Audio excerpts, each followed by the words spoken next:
Good evening. I'd like to go ahead and call this meeting to order and welcome everyone to the Coeur d'Alene School District 271 fee increase hearing and the annual Board of Trustees meeting of January 8th, 2024.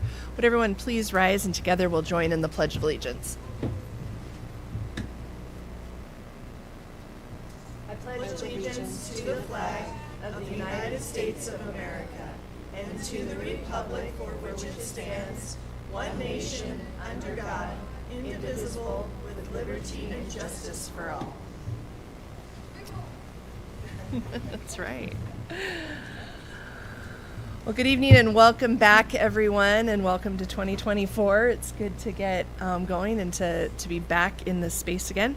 I'd like to introduce our participants for this evening. Starting at my far right is Ms. Marian Southwick, Clerk of the Board, Dr. Sean Hawker, Superintendent.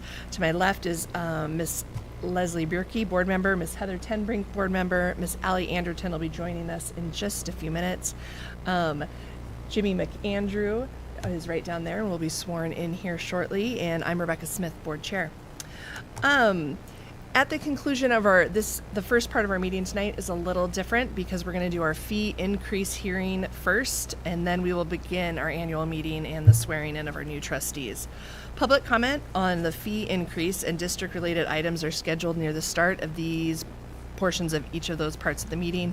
Please sign in the back at the appropriate sheet provided at the entrance door. There's two different sign-in sheets for public comment, one for the fee increase hearing and then one for our for general public comment for our regular meeting. Comments may also be submitted to the board via email at trustees@cdaschools.org or in writing through the clerk. Thank you. Is there a motion this evening to go ahead and approve our tonight's agenda? So moved. Is there a second? Second. All in favor? Aye. Opposed? All right, we'll go ahead and move on, and I believe right away, Mr. Derrick, do you have our fee increase presentation for this evening?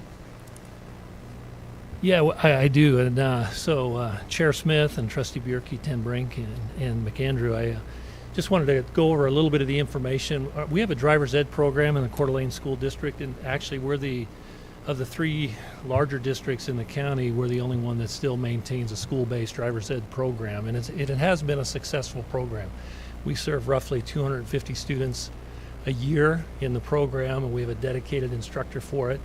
But we do have a situation where we're running it at a deficit right now, so I want to just go over that a little bit with you. So on the first slide, the next slide, if you could move that forward. What we're asking the board to consider is increasing the fee from $190 to $265 per student, and that is a pretty substantial change. And I'll kind of talk a little bit about why that's the case here in a little bit. But what does that fee cover? As we look at the different things, it helps cover, just your standard operating costs, fuel maintenance, replacement vehicle, the instructor's salary benefits. It covers the 30 hours of classroom instruction and the 6 hours of behind-the-wheel driving instruction for every student. What it doesn't cover is a permit fee. We do get some revenue from the state for this particular program, but it doesn't nearly cover all of those things that you see right there. So as a result, and you see right there, we offer 8 classes a year. Each class we offer at capacity. We have a waiting list for each class, and we can service 27 students, in each session. So the rationale for the increase, if we go to the next slide, is really what we're looking at is, you can see we have a program deficit right now. Our deficit this year is $16,283.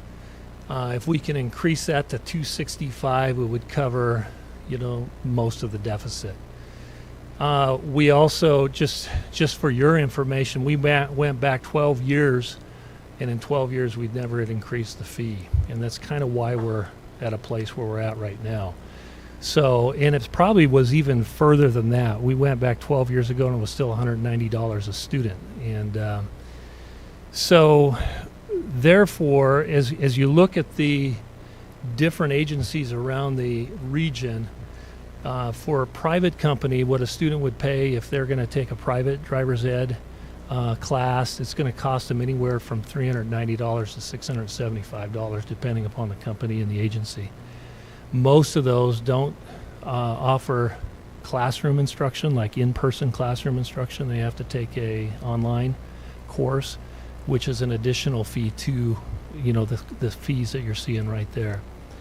So even at $265, we're still significantly lower than the private companies that are in the area.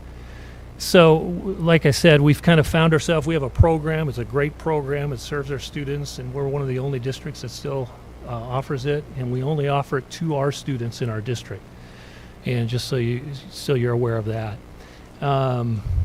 So what we'd like to do is we kind of have to make up that difference. We don't want to do this until July 1st, so it gives us 6 months to advertise the increase and for people to understand that there is going to be an increase in the fee.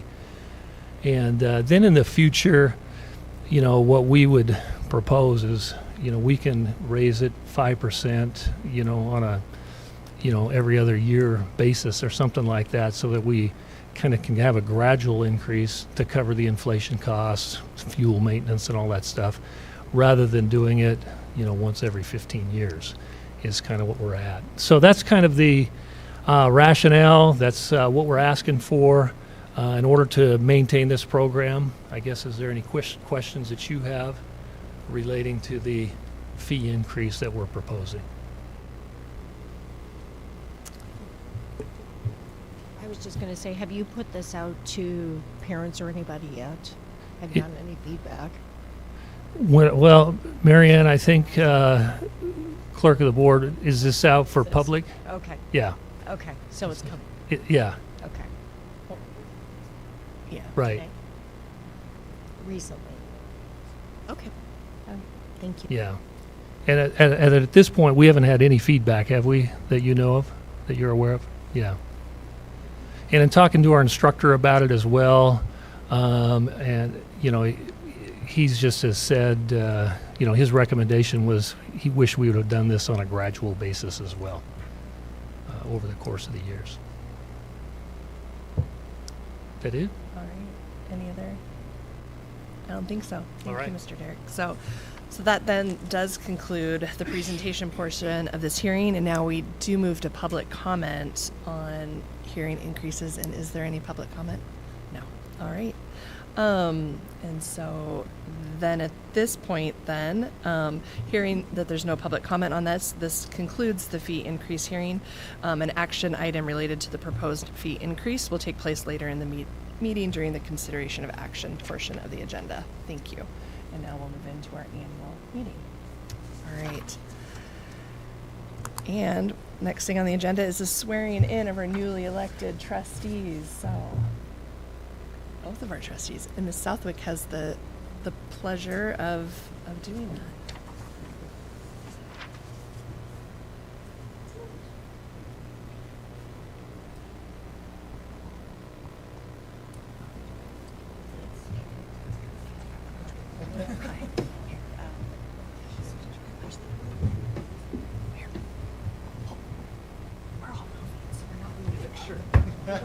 Or should we go closer?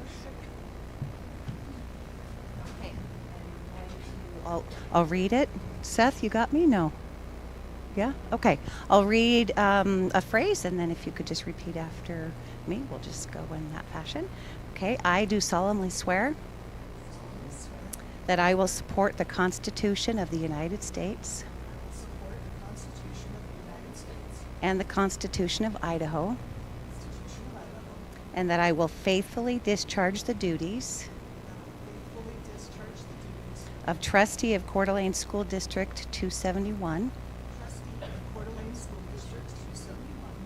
according to the best of my ability.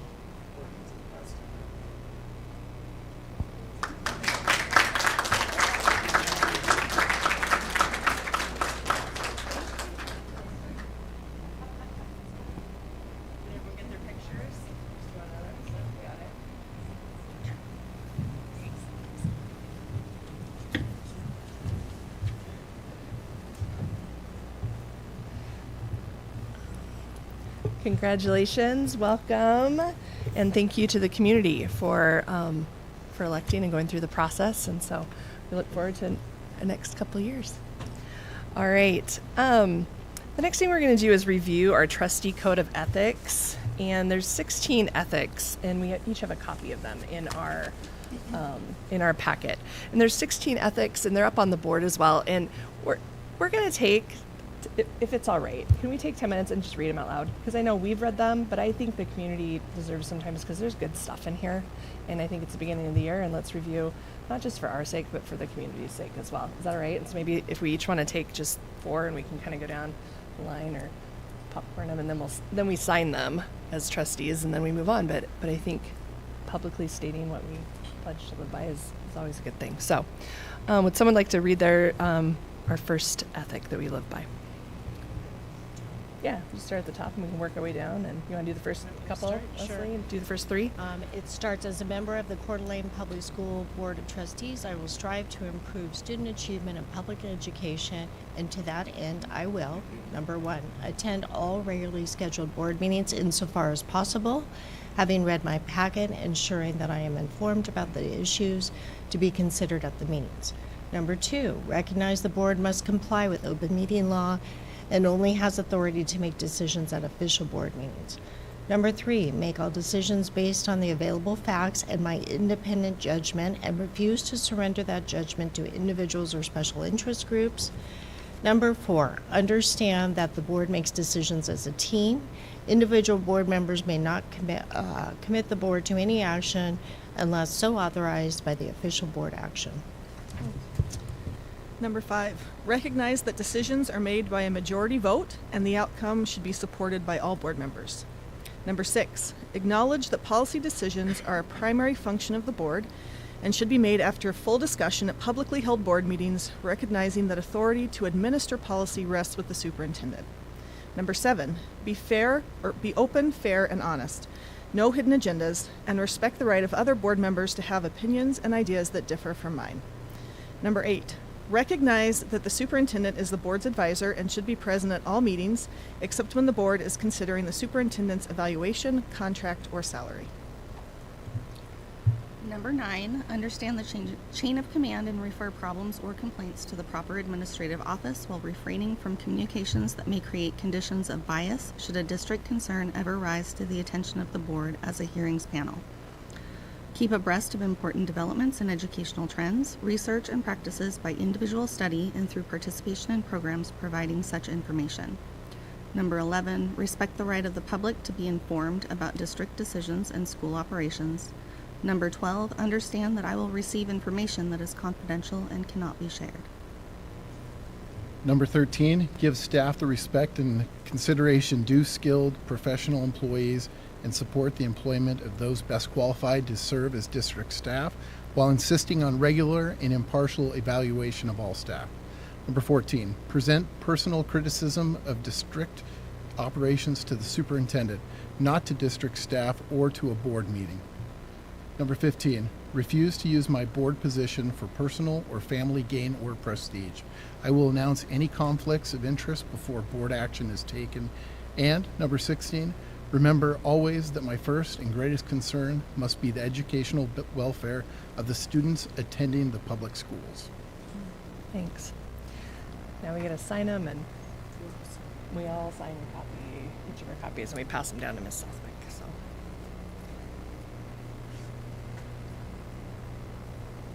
And then, 2024.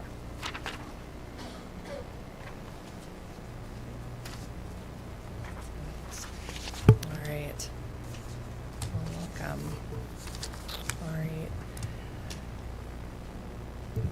Now, one of the things that we always do at the beginning of each year is we do an organization of the Board of Trustees and how we want to conduct our business this coming year. And so the first thing on our agenda today is to nominate whoever we want to serve in the capacity of chair this coming year. So is there thoughts? It's always thought. I would love to see Rebecca continue as our chair. I think she does a good job and commits the time needed to it, and I understand she's willing to do it again? If that's the will of the board, I'd be willing to serve one more year in that capacity and continue to learn and grow and continue to serve our team as we move forward. So I nominate Rebecca Smith, Trustee Smith, to be the board chair for the 2024 calendar year. Thank you. And is there a second?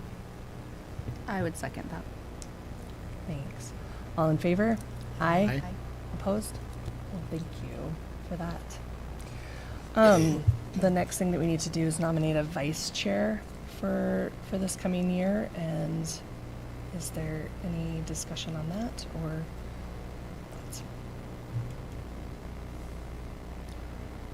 I'd like to see Leslie Yerke in that position if she's so willing.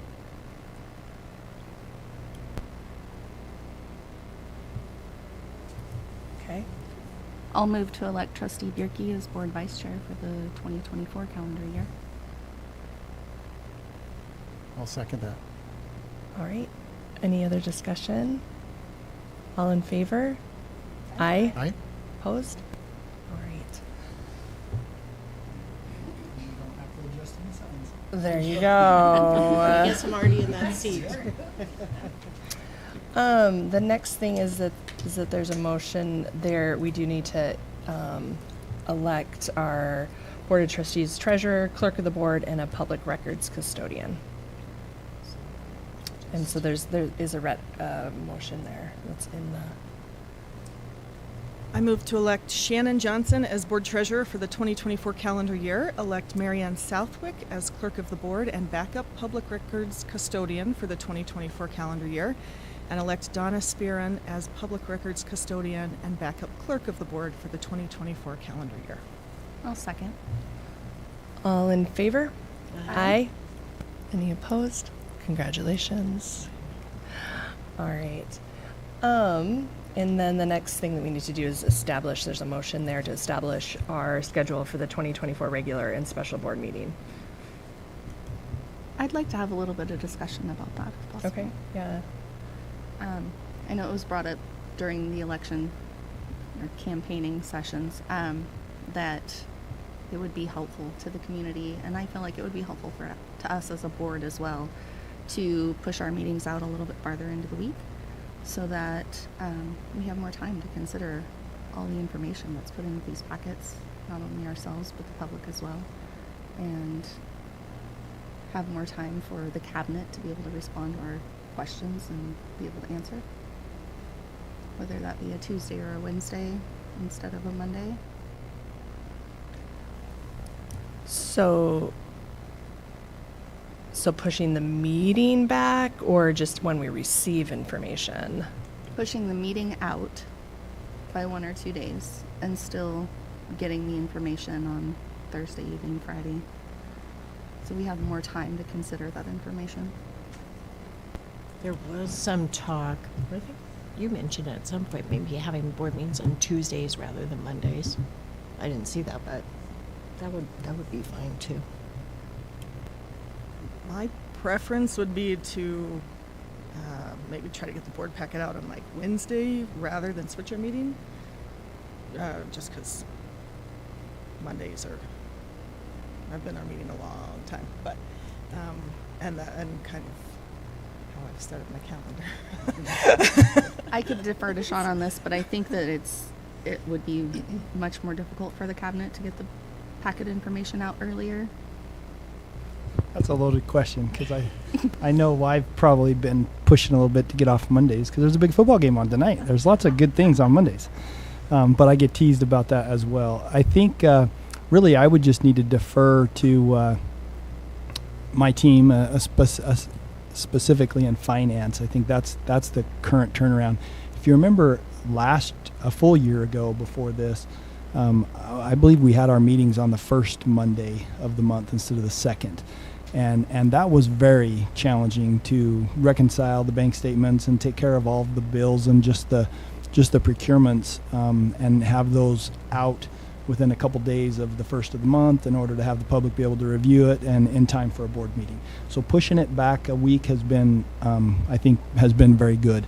I see Shannon back there with giving thumbs up. So I think that's a good timeline. I think the second week is the best week for the board packet, or for the board meetings. I think the big question would be, I know inside operation wise, we have set a goal to try to have our board packets ready to go by Wednesdays, and we just can't. And I probably don't want to stand here for 10 minutes and give you a bunch of silly excuses, but it hasn't worked out. We always are very fortunate if we're ready to post the board packet by about noon on Thursdays. That's on a good week, and sometimes it's Fridays. So I think for us team, you've got to help me out here a little bit, but I think that's it sounds super easy, but it's not. We're already tight. Lots of boards will meet even later in the weeks or even the third weeks of the month because of all of that, just getting it all together. But long story short, it's totally the will of the board. I do recognize that what I just want to make sure is that you as trustees have ample time to review the board packet and be ready to go. We share out with the community exactly at the same time we share out with you, so everything is transparent. Just want to make sure you guys are comfortable. I know I've heard the conversation. There's maybe a trustee or two that would like to move off of Mondays. There's a few trustees that would like to keep it on Mondays because it's always been on Mondays, and we really are neutral on what you do. I would make this recommendation. I wouldn't push it any further than maybe a Tuesday. For sure, Fridays and Thursdays are no better. They're probably worse. So I really think your Monday is probably the best, and we'll continue to do our very best to have that information to you earlier. I think what we try to err on, as you know, is we give you time to review the packet and then ask questions. And the challenge that we just have to know we have is that your questions won't get answered until about noon on Mondays when you submit them by midnight Sunday night. And so it really gives you that window between noon and 4-ish or 5-ish before this meeting starts to make sure you're comfortable with your answers. Pushing that meeting back a day could give you a little more time to do that, but we've never done that. And so for the last year, all my time here, we've had Monday meetings, and that's what we've done. So I'm super supportive of whatever, and there's good recording devices nowadays to record the games, and I can watch them later. So it's not about me. I want to make sure I'm on record to know this is not about me. It's really up to the will of the board. Is there, in light of, because mostly we do get our board packets on Friday more than Thursday, is there any way that we could get maybe a little extra team effort to get it on Thursday? Because having that extra time would make a huge difference in that little window, at least for me. On Monday, sometimes I don't get to check the board answers, the question and answers. Today I did because it worked out that I was home, but sometimes I don't, and I know I don't know your work schedule, but you work every Many day. times I work on You work Mondays every and day. I don't get done until 4 Right. or 3:30, so I don't even get to check them till I'm sitting here at the dais. Right, so that would just allow us, because sometimes, frankly, it takes a long time to get through these board packets, and having that extra day, having it at least on Thursday, I don't know if that would be helpful for you, but it would at least give us a little more time. We certainly can do our best to get the board packet out, by no later than noon on Thursday. I think the thing you'll just need to always remember is that giving you until midnight on Sunday to review the packet and post questions, you're always going to have the Monday afternoon from noonish to the start of this meeting to review those answers and make sure you're good and comfortable. And as long as you're good with that, then by all means. And our goal, we've tried. Marianne can confirm this. We've asked to up all of our due dates and everything by a day or two so we can get this out. There just always seems like something's holding us back. We're waiting for a bid. We're waiting for something, and it just ends up being a Thursday afternoon if it's a good day, or Friday morning, like this board packet was probably posted around Friday morning. Maybe it was Thursday. Was this one Thursday? Maybe this one was a good Thursday one. Okay, I'll back up. But you're right. I think most of them are probably Friday mornings instead of Thursday. So it really boils down to you. How much time do you want to review your questions? And for all but Jimmy, Trustee McAndrew, you're now a two-year plus veterans on the board, and so your questions are fewer and maybe more detailed. Trustee McAndrew will have a ton of questions this first, couple years, because that's just how that all works. And so just a matter of trying to set some time aside in your schedule if you can to review those answers on a Monday afternoon. The packet was posted on Friday just before you and I spoke, Okay. actually. Okay. So it was Friday.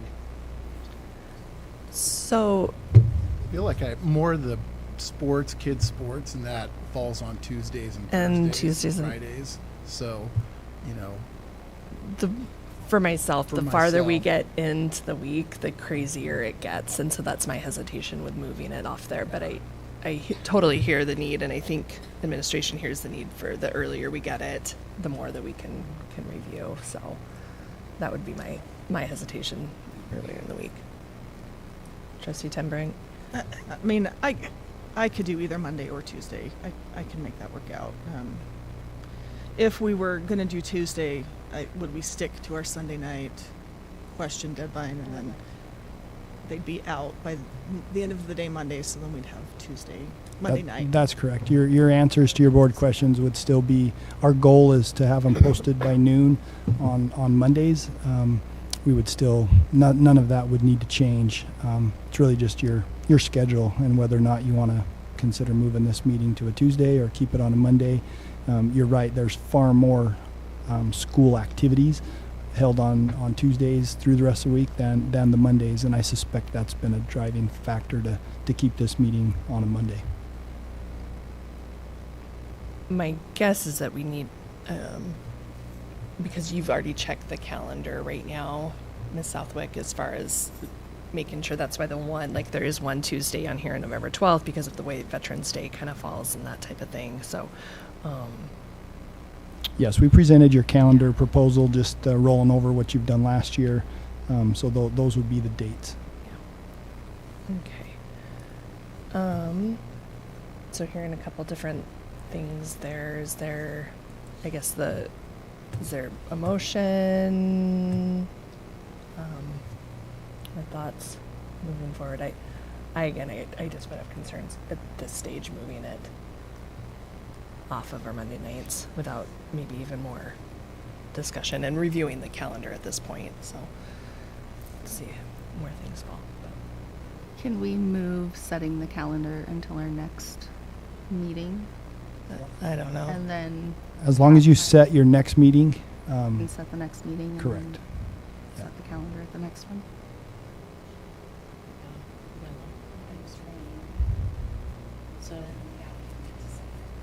Well, can we just keep the date that's on here? Is that Monday going to work for you? Yeah, that's I mean, fine. Mondays, I can do either. My calendar's also kind of blocked out on Mondays, but I can attempt. I would prefer we keep workshops on Monday if we were going to move our regular meeting to Tuesday. I would support that Yeah, too. me too. Because I've set it up on Mondays and more concerts and conflicts. All right. So what are we hearing here? Can we table this till our next meeting? Set the date for February 12th for our next meeting. Keep that date. Yeah, we Does that can. work for everybody? Trustee Southwick. That's our regular, that's what's 'Cause on this the is the- schedule. That would be our regular meeting on the 12th, and then make our decision from there. And find out how that works. I think we could table that portion of that motion, but keep in the rest of it as far as location, because this is an annual meeting item that needs to be done at the annual meeting. So we Right. can table the part about Just the what day of the calendar. week, as long as we establish what date in February the regular meeting's going to be. And continue in the second week of the month, like we have We have to been. say the day. But yeah, okay. Okay, so tell me if this does it. I move to designate our next meeting as February 12th and future meetings to be determined at our February 12th meeting. Does that do it? We have to say it for here. To be held, oh, go ahead. just exactly. Okay. To be held at 5 p.m. at the Midtown Meeting Midtown Center Meeting Room, 1505 North 5th Street, Coeur d'Alene, unless otherwise posted for public notice in advance of the meeting, and to designate the third or fourth Monday of the month to be set aside for special meetings, workshops, and/or forums as needed, to be held at 4 p.m. at the Midtown Center Meeting Room, 1505 North 5th Street, Coeur d'Alene, unless otherwise posted. Is there a I second? would second that. All right. Any further discussion on that? So, Ms. Southwick, then you'll kind of process. We'll come up with some options. All right. All in favor? Aye. Aye. Opposed? All right. So we'll move forward with that then right now. Great. All right. Then board. We have some recognitions then. All right, we have our Teachers of the Month for the month of December. Give them just a chance to get them up here. All right. So for high school in the month of December, our Teacher of the Month was Robert Case. He's the business technology teacher at Coeur d'Alene High School. His principal said one of Mr. Case's standout strengths is his ability to foster a positive and inclusive culture within his classroom. Students thrive in an environment where their successes are celebrated, and Mr. Case goes above and beyond to acknowledge and encourage their achievements, including consistently contacting parents to let them know of their child's success. For middle school in December, our Teacher of the Month was Kira Adam. She's a 6th grade math teacher at Canfield Middle School. Her colleagues say Kira is a great team player and works hard for her students. Each student in her class knows they are loved and cared for, but they are also held accountable for their work and are held to a high standard. Students come prepared for 7th grade after being in her class. And for elementary, in the month of December, our Teacher of the Month was Caleb, oh, and I'm sorry, I don't know how to pronounce your last name, Caleb Nolander. And he's a music teacher at Bora Elementary School. And his principal says Caleb brings a lot of excitement and energy to the music program. He is focused on making his classroom a warm and inviting place to be, and he works very hard to build relationships with his students while also making music fun and engaging. So congratulations to all of our Teachers of the Month. We're super grateful to have you with us in our district, and we're grateful for all of our teachers, and hope everybody had a good first day back today.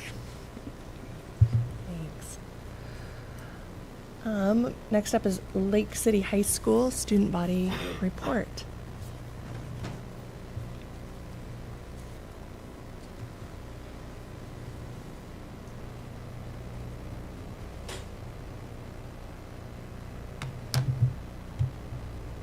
Hello? Okay, perfect. Let me move this. Firstly, I would like to thank Mr. Derrick and Dr. Hawker for coming to Lake City to teach our student government about the valuable work they do in the school district, including the efforts of many district employees and board members.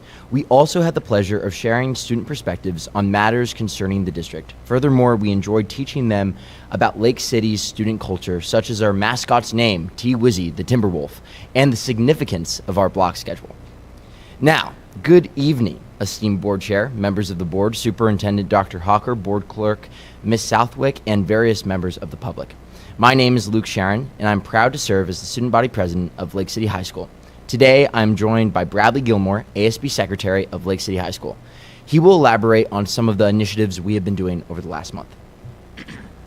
Hello, I'm Bradley Gilmore. We had our annual winter dance this year, hosted by our sophomore class.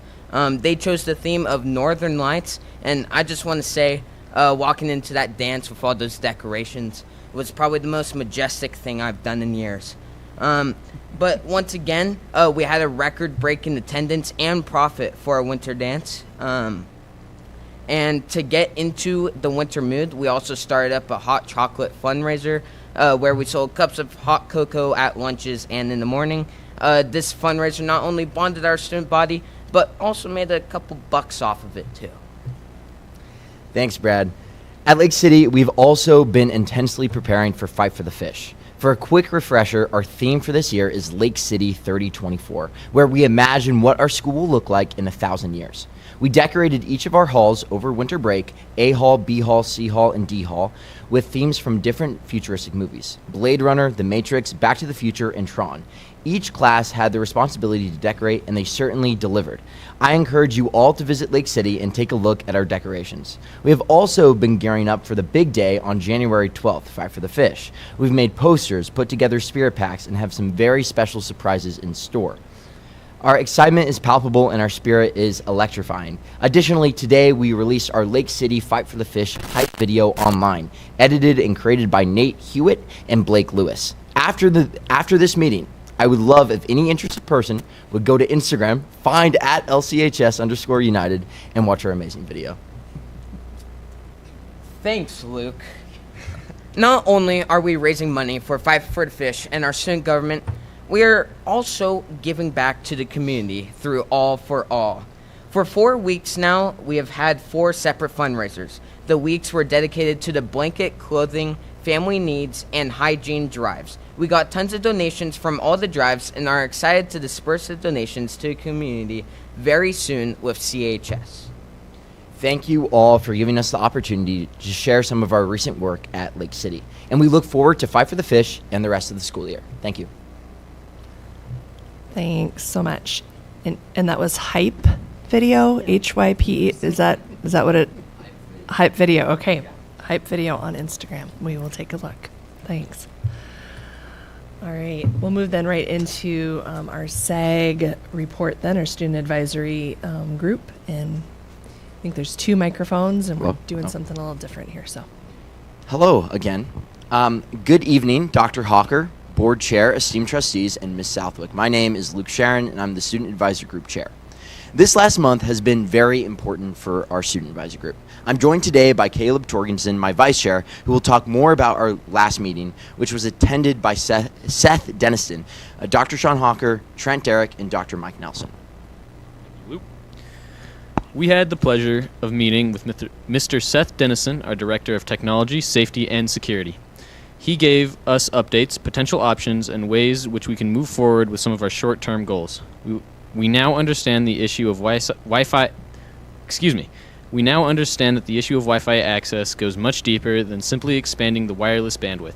We look forward to further working with Mr. Dennison and his team to better our schools. Hello, my name is Kylie. We also talked about fleshing out our long-term goals for this year and onward. Though we still want to talk about more environmentally conscious schools and amplified security at our campuses first, however, we want to get student input. We want to hear what matters most to them, because ultimately we represent the students' interests. We spent a lot of time crafting a survey to not only get more suggestions for short-term goals, but to give input on some of our long-term ones as well. Thank you. And before I pass it on, I just want to say a special thanks to Mr. Dennison. He really was extremely helpful. He came in and he gave a long report. It was amazing. And some of the problems that we brought to him have already been fixed. So he is actively working for the betterment of students. So I just want to say that. Thank you for listening to Student Ideas from the high school representatives. We will now hear from the middle school representatives, Francesca and Kendall. Good evening, Dr. Hawker, esteemed board members, and Miss Southwick. I am Frankie Drake, and this is Kendall Camerata. We are part of the Middle School Student Advisory Group. Thank you for allowing us to share what we have been doing with you. For a part of our time, we had discussed the best way to get the word out to students about our new dress code policy. We brainstormed ways to utilize Schoology through the process, since not all schools have an advisory period for announcements. We also used our time to finalize student advisory group surveys to be sent out to students and staff to gain a better understanding of student needs and concerns, to really focus on an issue we can tackle for the 2024 school year. Again, thank you for your time and letting us share what the middle school SAG has done at our last meeting. Thank you, guys. Round of applause. It takes a lot of courage to come up there. All right, so now on to our elementary branch, represented by Blair and Adela. Hello, Dr. Hawker, Chair Smith, Miss Southwick, and board members. My name is Adeline Thorhaug, and I am a 4th grader at Bryan Elementary. This is my first year in SAG. Last month at our SAG meeting, Dr. Nelson was our advisor, as Miss Babb wasn't able to make it due to a family emergency. One of our district therapy dogs, named Blue, and Blue's owner, Aaron Duncan, came to our meeting, and we discussed whether we should try to get more therapy animals or more class pets. We enjoyed our visit and hoped that Blue and Aaron will come back to one of our meetings. We also looked at the district policy for classroom pets as well as district policy for facility animals. Another thing that we talked about was handicapped parking at our schools. We also talked about the dress code policy and are so happy that it passed. My name is Blair Burke, and I am a 5th grader at Nexa Elementary. In our last SAG meeting, we went over suggestions from our suggestion boxes. The 3 main suggestions stood out were more animals at our schools, more lunch options, and more handicapped parking spaces located closer to the entrance. At our recent meeting, we were accompanied by Blue, one of the service dogs, along with Miss Duncan, Blue's handler. Next, we deliberated on the prospect of introducing either additional class pets or more facility dogs visit our schools. In the group that chose more facility dogs, Miss Duncan generously shared 3 articles she offered on the subject of facility dogs. We all broke up into 3 groups to read and review the articles we chose. Then, when we were all done reading and reviewing with our groups, we all shared some important facts that we learned from our articles. After 2 groups got done discussing, we all got back together and discussed our next suggestion, which is more lunch options. We all collaborated together as what they defined as more lunch options. Dr. Nelson said that he will talk to our new lunch director to see if she can come and talk to us about how we can change the school's lunches. Time flew by, so we didn't have enough time to really talk about more handicapped spaces located closer to the entrance. I would like to thank the school board for listening and having me here. All right, one more time, a round of applause. It takes a lot of courage.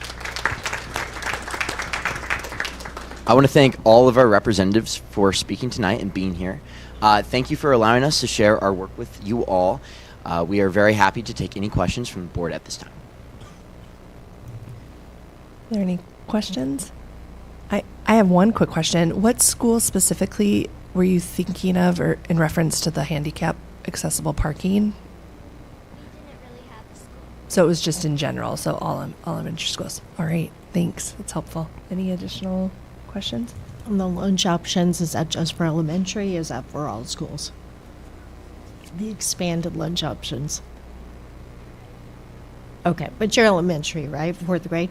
Okay, thank you. I know that school lunches, it's always been a topic for, It as long always as I can has been. remember. Even when especially I was for- in school and taught school. Yeah, so I understand that. I think, generally, whenever we did a survey last year and years prior, it was always up there with a lot of the other concerns.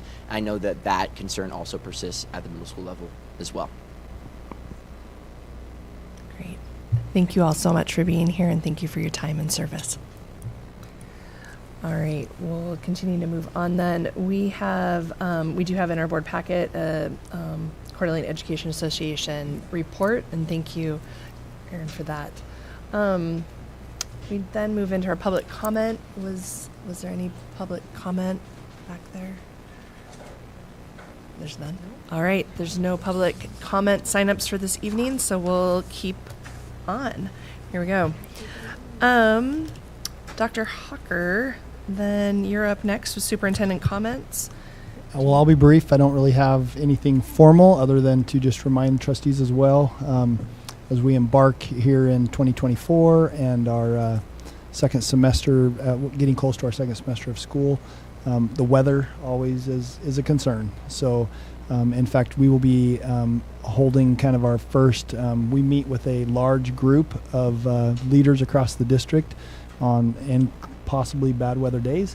And tomorrow is one of those days. So we'll be meeting at 4 a.m. to have some conversations and drive roads and see how things are and make decisions. And then we'll inform you as trustees. I'll do that personally through communication, and then we have a very good system in place to make sure the word gets out. I think it's just really important for our public to just always be looking. We would hate to have somebody get dropped off at school only to find out school has been delayed, late start, or canceled altogether. We just want to make sure everybody's safe in that, but hopefully we won't have to have that happen, but you never know. The weather even tomorrow is not looking awesome, up to 6 inches of snow and some crazy winds, so we'll just have to see if all of that comes to fruition or not. So anyway, just wanted to leave you with that, and that's the only superintendent's report that from my perspective, and then we wanted to give you just a brief update on our strategic plan. Perfect. Thanks. Thank you. Dr. Nelson? Good evening, Chair Smith. Happy New Year, everyone. Personal welcome to you as well, Trustee McAndrew. Thank you all for the service to our school district and to our community. It's time to give you an update as to our strategic plan, and even though we've turned the calendar, we certainly have a lot of things that we're focused on. We are certainly driven to make sure that this 5-year goal becomes a reality. Our strategic plan is, of course, in your packets. You have a little handout, as well as it's appearing behind you for those of you who are new to this meeting room. Our goal is focused specifically on achievement and everything that we are doing within our district. Even though we've shut the doors over the past 2 weeks, we've been focused on preparing students. Within the next couple of weeks, we have end-of-course assessments. We have the end of the semester coming up, and in the month of January, we also do benchmark assessments. So we're checking in on how they're progressing toward meeting their mathematics and English language arts goals by the end of this academic year. As we take a look at this, we've spent a lot of time talking about the fletchings of the dart. Those are the feathers, if you would like. We haven't spent a lot of time talking about the hold of the dart, which are two key important words to your work and ours. Those are the words trust and transparency. We wanted to talk to you a little bit about how we are interpreting and using those words to be able to improve our district.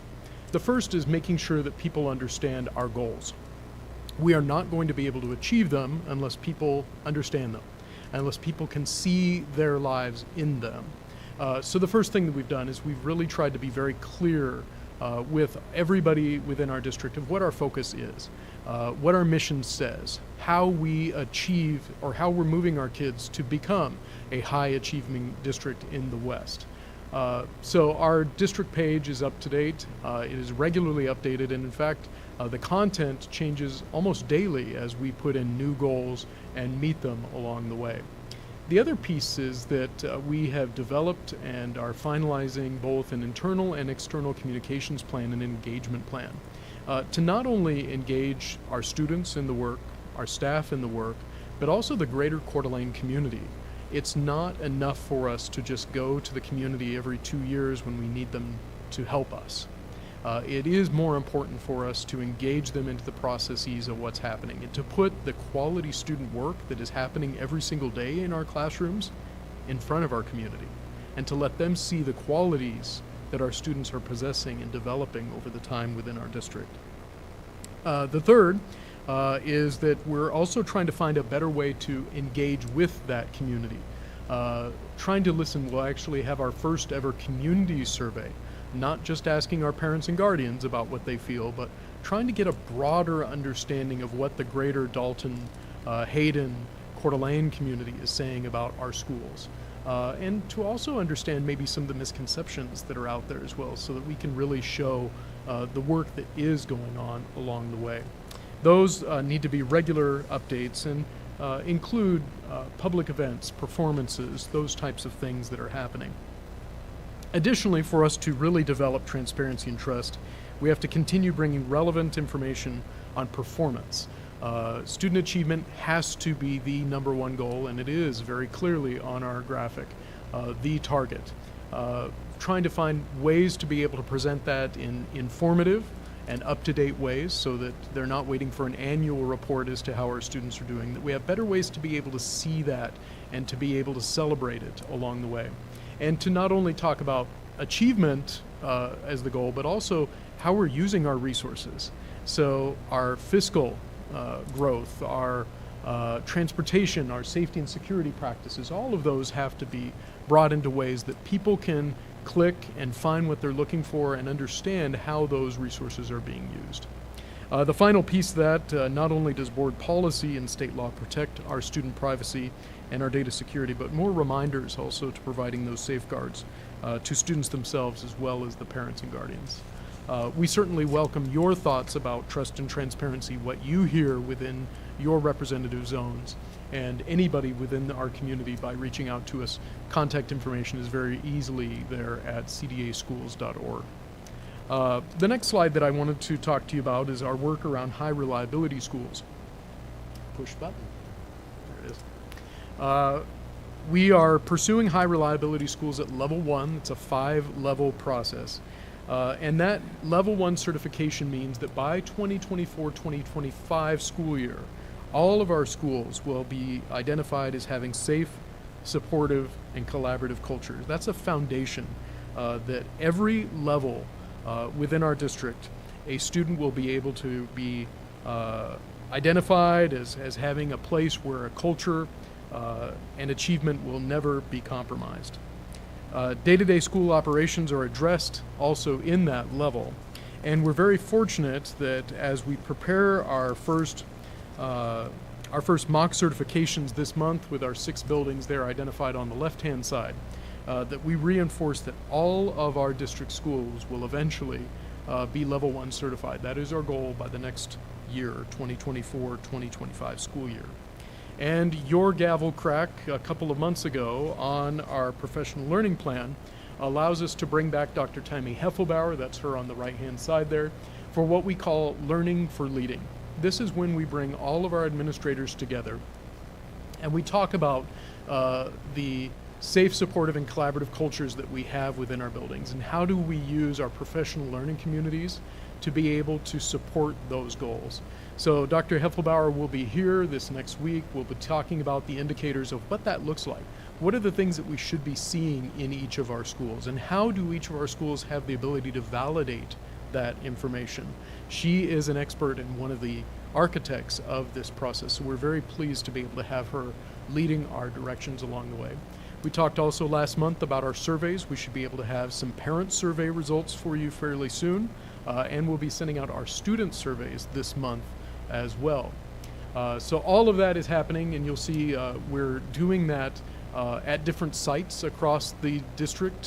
So we'll actually be at the Boys and Girls Club at the Hagedorn Center adjacent to Lakes Middle School for that meeting this next week.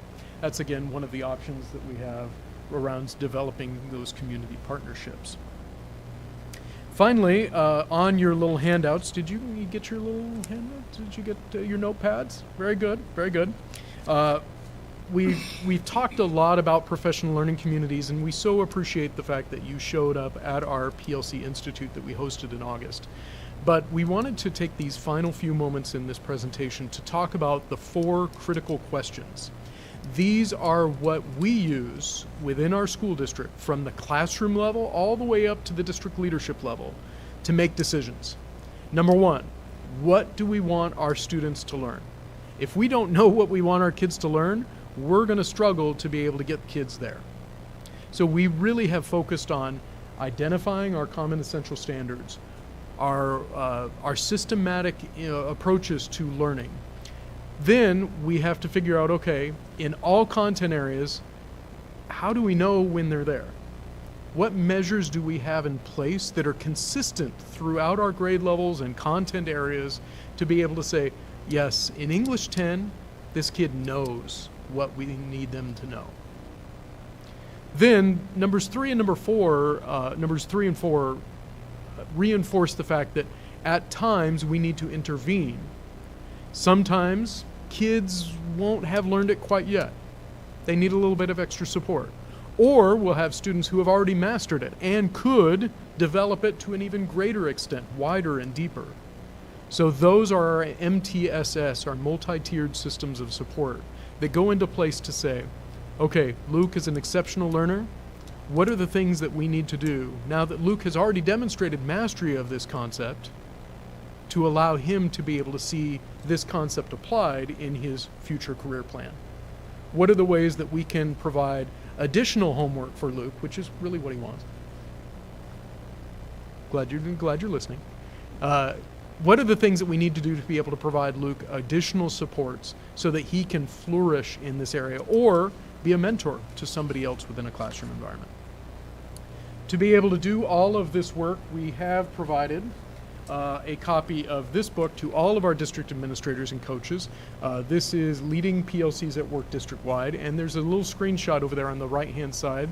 We just entered the month of January, and this book does provide a playbook for our district administrators and building administrators to be able to say, these are the types of tasks that you should be doing right now to build and support strong professional learning communities within your schools. This has been a good resource from many of our teams. Finally, let's take a look at the Gantt chart. We're up to now 51 current tasks in the 4 goal areas, 11 now completed, so we've increased another 3 since our last meeting. And 23%, or excuse me, 3 more tasks are expected to be completed within the next 60 days. 23 tasks, still long ways to go, but as you look at the Gantt chart, many of our tasks could be 3 years in the making because they are so complex. That's a look at where we're at today. I would love to be able to stand for any questions that you have. Thank you, Dr. Nelson. Any questions right now for Dr. Nelson? This is just kind of a random one, but under trust and transparency, you spoke about the website. I was wondering if there's any way that we would know if we're getting any visits to the website, and if so, are we keeping track of that? Because that would be a nice place for people to go to kind of get a nice overview what our direction is. It is, we do run analytics on our Okay. website. The current contract for our website actually ends this year, so we will have to look at a new way of being able to present that information. I have not run the analytics recently on it. I was just curious. And I know it's not the most visited site that is there. However, I do know that the traffic does pick up when we send regular information out to parents and guardians along the way. Okay. You'll see in many cases the information that we send out to parents and guardians specifically will always reference in a hyperlink our strategic plan. If you take any of the surveys, once, I don't know if you've taken the parent survey yet, Trustee McAndrew or Trustee Tenbrink or Trustee Smith, you will be directed to that page as soon as you submit the survey. So we are trying to be very, very clear that this is the goal of our district, and we've tried to boil down this complexity that we have into 5 very key areas of growth. So Okay, great. I can get those analytics and get it back to I you. was just curious, you know, if we're trying to get as many people so that we're all working together and we're on the same page, so to speak. So, I'll and I report think it a to lot you of here people are shortly. like, "Oh, strategic plan, what's that?" So if we can boil it down to, like you said, just some key things that people might be interested in taking a peek at. Yeah, and we've, on the strategic plan site, we've taken each of the fletchings and we've broken it down into these are the types of things that we're going to really focus on. We've tried to do the exact same thing with trust and transparency, which we presented to you tonight. We've really tried to integrate the strategic plan. The whole goal of bringing a strategic plan to you over the past several months was not to add something on top. It was to do a better job of braiding what we do together with a common focus. And so I'll give you those analytics, and we'll continue to strive. If there's something you feel that we can do a little bit better with braiding those pieces together, we're all ears. Any additional questions or? So you had spoken, I believe, referenced some of the schools with the PLCs that are the kind of the gold standard at this point in time, that are just farther down the tracks than we are. Are we able to glean any best practices from them as we're working on trust and transparency, just so we're not recreating the wheel as well, or is that part of the package? Sure, Chair Smith, Trustee McAndrew, yes, that is the case. So that Learning for Leading meeting is not a top-down conversation. That is also an opportunity for our levels teams, our elementary teams, our middle schools, and our high schools to be able to come together to talk about what's working. So part of the goal also around our high reliability schools is to be able to share those types of resources around. And that if you're talking about creating a safe, supportive, and collaborative learning environment, that's going to look a little bit different at each of our 17 sites. But it is important for us to share what is working and what evidence we have to be able to show that, so that ultimately we're building this body of knowledge of what works as a district. Again, our whole goal is to address statements such as in our curriculum audit several years ago that said that we're a district of schools and not a school district. Our job is to be able to take what is working and say, if this is working here, there's a good chance it might work there. And here's the evidence that we're using right now. Why don't you consider taking a look at it in a different way? So absolutely, this is not only a vertical conversation from an expert to talk about how professional learning communities help students to be able to achieve their goals. It's an opportunity for us to be able to share those practices horizontally as well. Terrific. Thank you, Dr. Nelson. My Appreciate pleasure. it. Thank you. All right. Next up, we have our consent.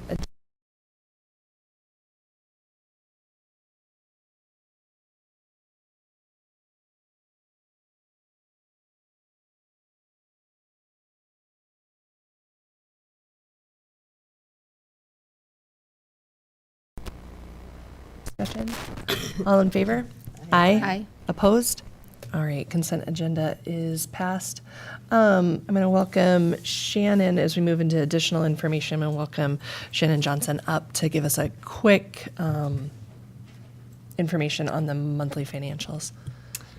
Hi, good evening. So this is just going to be a quick update because at the board workshop, we're going to have about 45 minutes dedicated to a big, more overview of the budget. But I just wanted to talk briefly tonight because our budget has been updated for a working budget. Last year, we began the practice of not only, presenting monthly financials and then adopted a budget, but also a working budget because we know the budget document is very fluid. And as we go into the fall, there's a lot of changes with enrollment.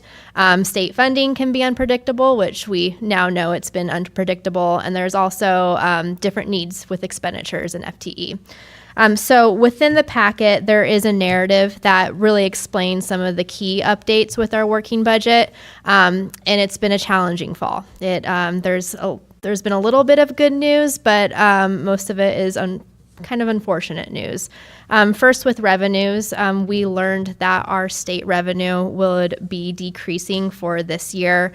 The state really had an unexpected overall decline in enrollment that impacts all districts' revenue. So the cost of our protection for support units that were funded on, the cost essentially went up. That was about a $550,000 decrease. We were actually expecting more, but our teacher salaries, the average teacher salary we're funded on actually is a little bit more. So that kind of helped offset a little bit of that deficit they were projecting. The good news for revenues, the interest rates on our cash and our investment pool is at all-time highs. So we were actually able to increase our expected interest by $475,000, which is a huge plus. Now that's not going to last forever, and we've got some great cash balances, but that will continue to reduce as we don't have the cash and land anymore. We don't have that some of those savings, but it is helpful for this year. So that is a highlight. And there's been some increase in local revenue, so about more than $200K. The challenge really has been on the expenditure side, most notably in special education. Now we're seeing reduced enrollment, but increased counts for special needs.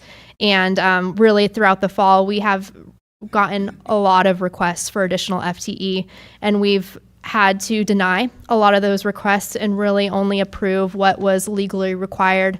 We're seeing a lot of additional needs for IEPs. Agency costs are continuing to skyrocket. So we had about $1 million increase in special education.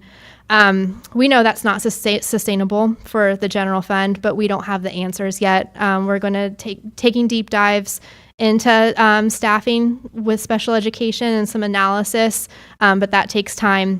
Fortunately, with our Smarter School Spending program, there's several tools just dedicated for the special education program. So we don't unfortunately have the answers today, but it's a concern for us. So we're taking note.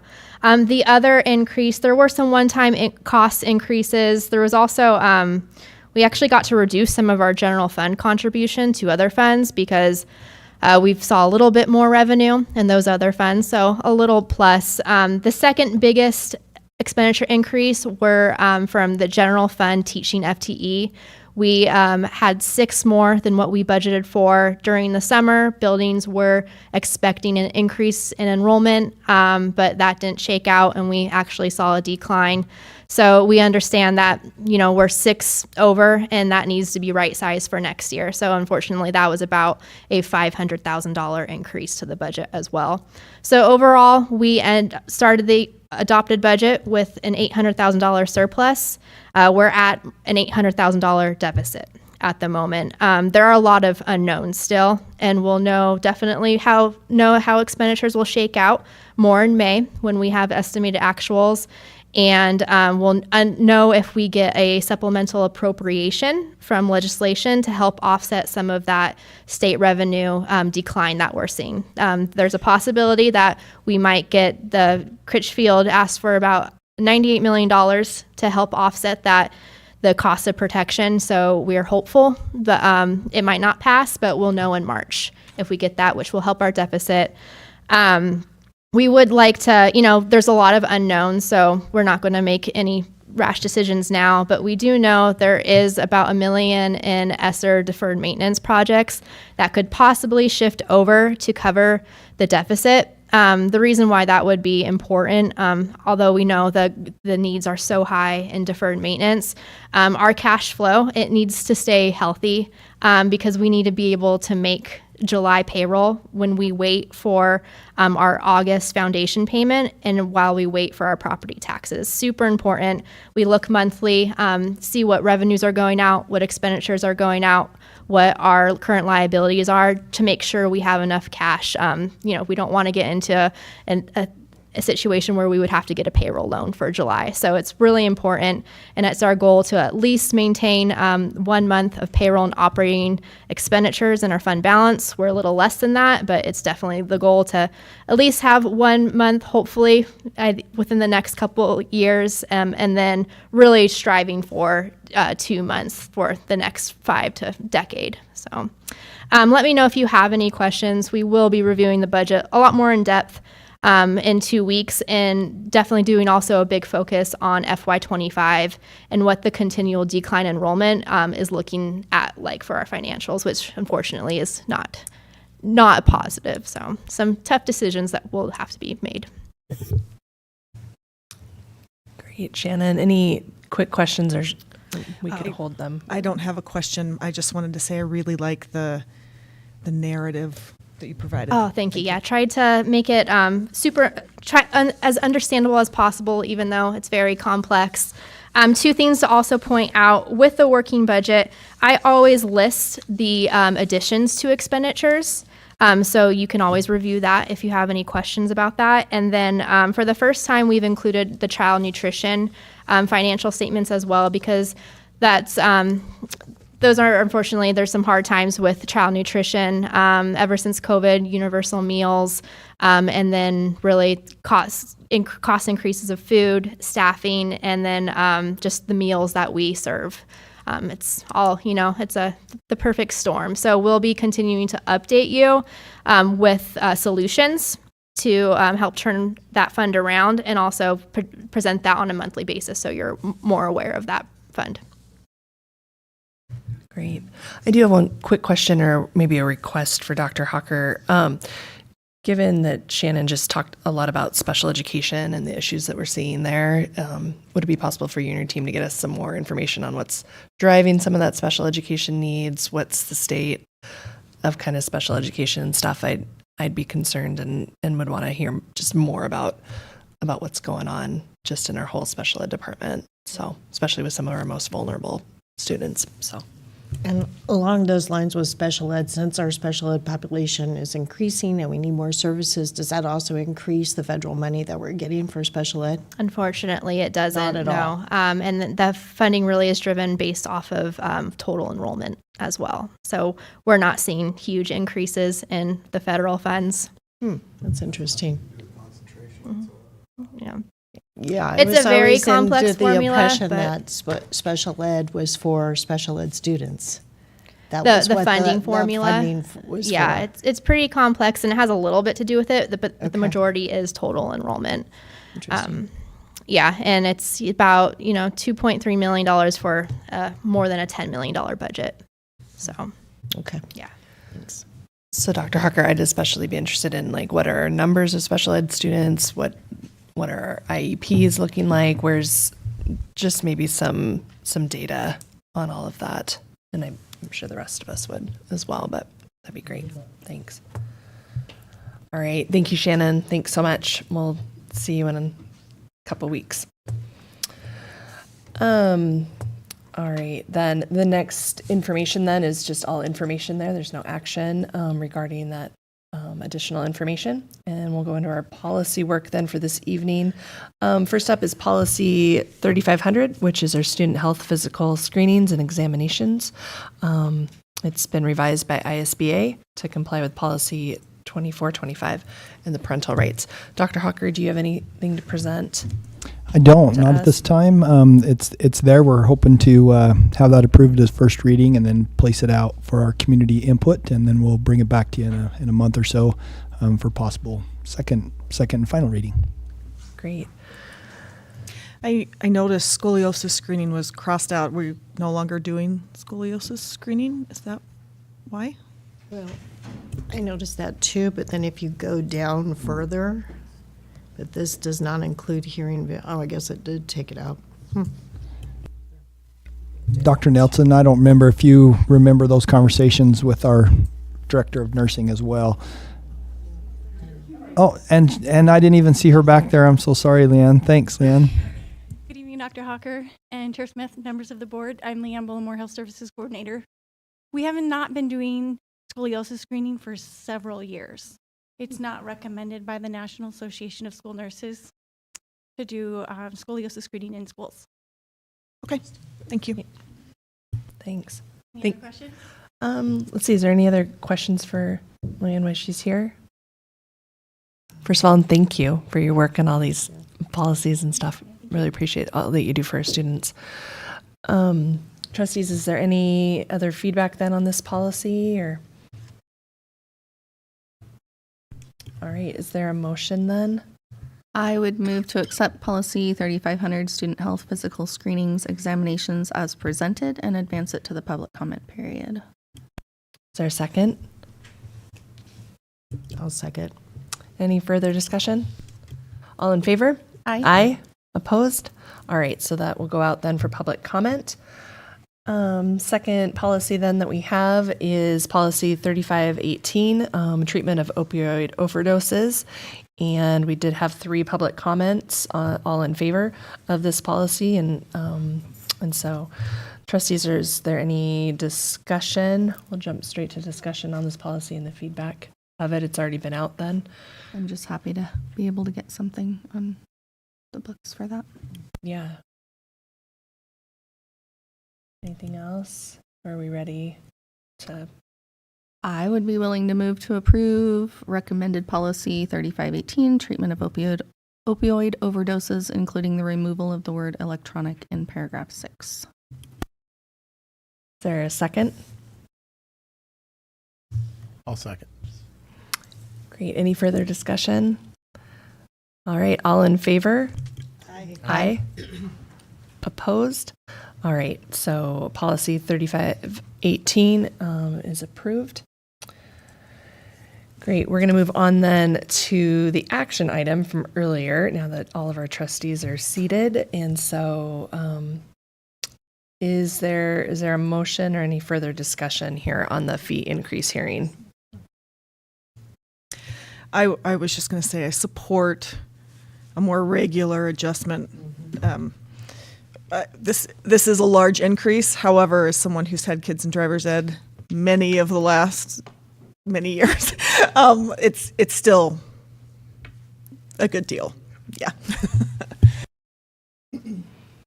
Great. Is there a motion then? So let me find it. Oh, where is it? It's in there. I move to approve the driver education fee increase as presented. Is there a second? I'll second. Any further discussion? All right, all in favor? Aye. Aye. Any opposed? All right, driver's education fee increase will happen then. The next thing on our agenda is the Hayden Meadows Elementary sidewalk easement. And Dr. Hawker, do you have information Well, for just us? a brief. All the information is there in your packet. It's no expense to the school district.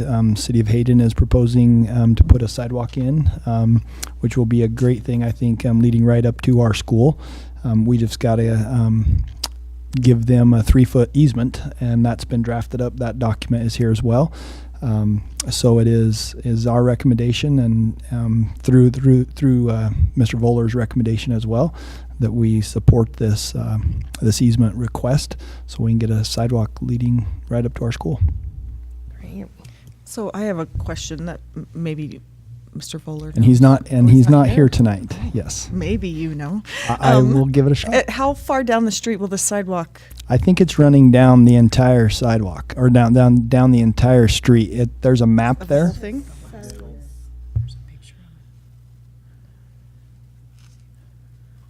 Well, that's all the way across our property, but. Hayden Avenue from Maple Street to Finucane Drive. Oh, thank you. Okay, awesome. Does that help? Yeah, I mean, I don't have kids that go to that school, but just driving on that road, Yeah. I think that would be It's awesome. going to be a Yeah. huge You bet. benefit for sure. Trent? I just wanted to make the board aware, we do have the city engineer and another representative from the city that may be able to answer questions if you have that. And just to be aware of that. I was asking the wrong person. Yes, yeah. And the microphone's on. So. My name is Melissa Cleveland, and I'm the project manager for the project from Welch Comer Engineers. And then also Alan Soderling, the Public Works Director, is also here. So the sidewalk in this phase would go from Maple to Finucane. So that's the stretch that most kids walk. I mean, we'd eventually like to get it all the way down to Government Way, but this is the chunk in this phase. Okay, thank you. Yep. Any further questions? All right, there is a motion there. Thank you for being here. And thank you for being here. And I'm assuming this is going to pass really quick, but thanks in advance to Hayden. That's great. That's going to be great for the safety of our students. There is a motion there in our packet. You can do it. Go ahead. No, you do. Okay. I would move to approve Resolution 24-03 for the Hayden Meadows Elementary Sidewalk easement as presented. Is there a second? Second. All in favor? Aye. Aye. Any opposed? All right. We look forward to that new sidewalk. Thank you all for being here for this meeting this evening, and thank you for the work that you do for Hayden and our community, for sure. Thank you. All right. One of the things we need to do then is to look ahead and appoint, usually this typically just in the past works best to have 2 trustees then to represent the Board of Trustees on the negotiations committee this coming spring. Tends to have a number of meetings revolving around that. And so it's always good to have, I would suggest probably 2 trustees to cover for one another. So is there thoughts on that, and who wants to serve in that capacity? Leslie served in that capacity. I have served in that capacity before. I'll continue. I feel like I've kind of gotten my footing on that. So unless somebody else wants to do it, I don't mind continuing.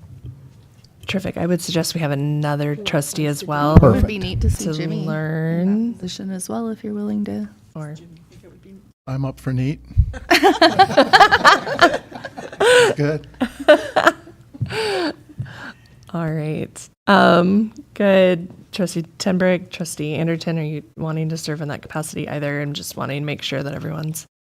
I'm good with that. I move to appoint trustees Bierke and McAndrew to represent the Board of Trustees on the negotiations committee.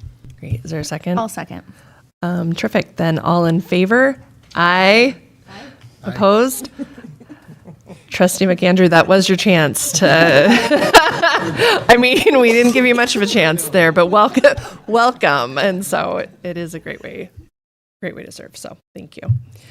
All right, we have some future dates then here coming up then. On Friday then is Fight for the Fish, and we as a board are going to be there just the hour before, just in general.